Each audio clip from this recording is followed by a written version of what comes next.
Pozdravljeni, doktorica Andreja Poljanec. Dober dan. Pri svojem delu pogosto svetujete mladim staršem, predavate. Kaj bi rekli o dojenju? Dojenje je ena taka čist posebna, neprecenljiva danost materam, ki je zelo dragoceno, če jo lahko izkoristimo. Dojenje je bistveno več kot prehranjevanje otroka. Dojenje je en tak prostor, odnosni, kjer mi otroka na en čist poseben način lahko začutimo, globje začutimo in tudi bolj senzitivno začutimo, zato ker se nam ob dojenju v materah sproščajo posebni endorfini, hormoni, ki spodbujajo to zaljubljenost v materi, spodbujajo hrepenenje po povezanosti, občutek za začutiti otroka, to, da si želimo biti veliko z njim, da smo nežnejše celo. Materi, ki dojijo, so bolj občutljive na otrokove signale, kakor tiste, ki ne. To je na primer iz raziskav razvidno. Tako da dojenje je en tak neprecenljiv dar, ki ga je zagrabiti, če je le možno. In pri dojenju je pogosto mamica zelo pod stresom, ker prav čuti to poklicanost, bi rekla celo, da je nujno, da to otroku da. Ker če bi res gledali čisto evolucijsko, je otrok bil odvisen od tega dojenja, a bo preživel ali ne. Od tega je bilo odvisno njegovo preživetje. In v materah, kljub temu, da mi si zdaj lahko pomagamo s kvalitetnimi formulami mlečnimi, je ta notranja potreba, da mi poskrbimo v polnosti za to nebogljeno bitjece, zelo močno v našem telesu ali pa v našem tudi doživljanju zaznamovana. A ne? Mi smo cele prepravljene s to nekako željo potem, da poskrbimo v polnosti za otroka. In mamice, ki ne zmorejo dovolj dobro dojiti, da bi res imele občutek, da lahko poskrbijo za otroka, se pogosto počutijo zelo nemočne, negotove, celo krive, kar je pa po drugi strani spet škoda.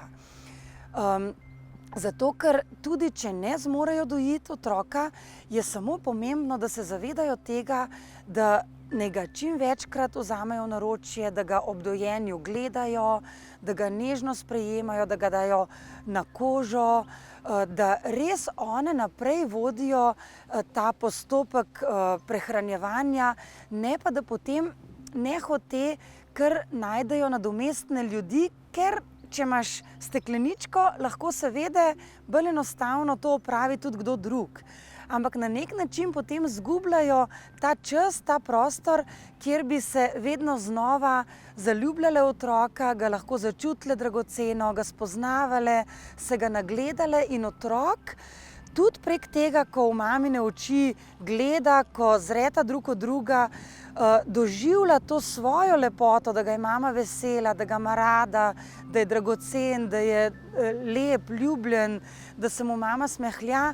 Otrok predvsem zato ne sme biti prikrajšan. Tudi če mati ne zmore dojiti, otrok ne sme biti prikrajšan za to, kar sicer ob dojenju samo po sebi pogosto prihaja. Zelo hudo mi je gledati mamice, ki ob dojenju na primer uporabljajo mobitel ali pa zraven počnejo druge stvari. Dojenje je prostor, kjer je najbolj dragoceno, če se lahko posvetite drug drugemu. Kdaj je najbolj priporočen čas za odstavljanje dojenja? Zdaj, Svetovna zdravstvena organizacija spodbuja dojenje vsaj do 2. leta. Sicer je priporočljivo in dragoceno, če mati doji in če otroku to ustreza in tudi če ne ustreza, tudi dlje.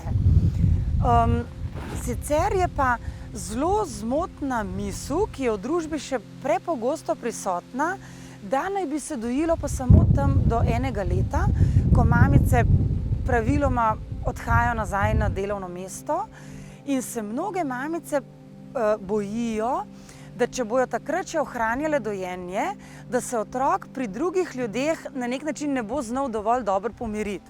ker dojenje je tudi v smislu pomirjanja otroka, pogosto. To ni niti samo hranjenje, niti samo ljubkovanje, je tudi pomirjanje.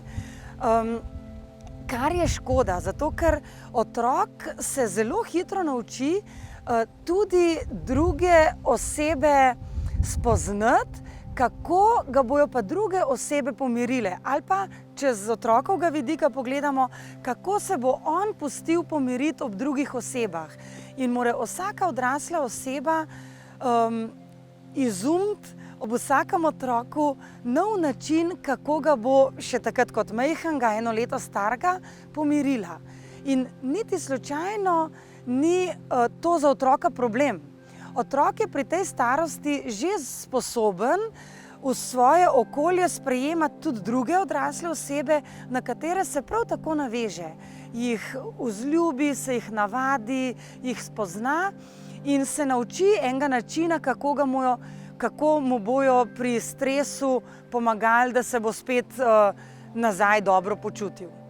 Tako da te strahovi pri mamicah so nepotrebni, v resnici se otrokom potem povzroči dvojni stres. Otrok itak je pod stresom, ko mama odhaja v službo in ko mora k drugemu človeku v varstvo. To je itak samo po sebi stres. Ne glede na to, koliko je prijazna babica, koliko je prijazna vzgojiteljica, ali ga ima celo oče, ali mogoče ena teta. Ne glede na to, je to za otroka stres. In potem, če ga mi še začnemo odstavljati od dojenja v istem času, je to za otroka prevelik stres. Tako da je zelo dragoceno, da pri dojenju ohranimo eno rutino in ko pridemo domov iz službe, ga lahko podojimo po noč, po dnev, zvečer, da ga še dojimo in da je samo en stresor takrat močen in to je odhod mame v službo in novo varstvo ob tem. Tako da je prav takrat še posebej dragoceno, če ne nehamo dojiti. Tako da to je ena taka družbena mogoče stigma, da je to že velik otrok, zato ker ponavadi ti otroci že jejo gosto hrano, imajo že nekaj zob in se kakšnim sploh starejšim generacijam zdi, da to pa res, zakaj bi zdaj mamo matral, včasih celo rečejo, če ja, lahko sam že je. V resnici pa gre pri dojenju za bistveno več. Gre za način vzpostavljanja stika z otrokom, način oglaševanja, način regulacije stresa, način pomirjanja, način ljubkovanja, povezovanja z otrokom, ene globine stika, nikakor to ni samo hranjenje. Super.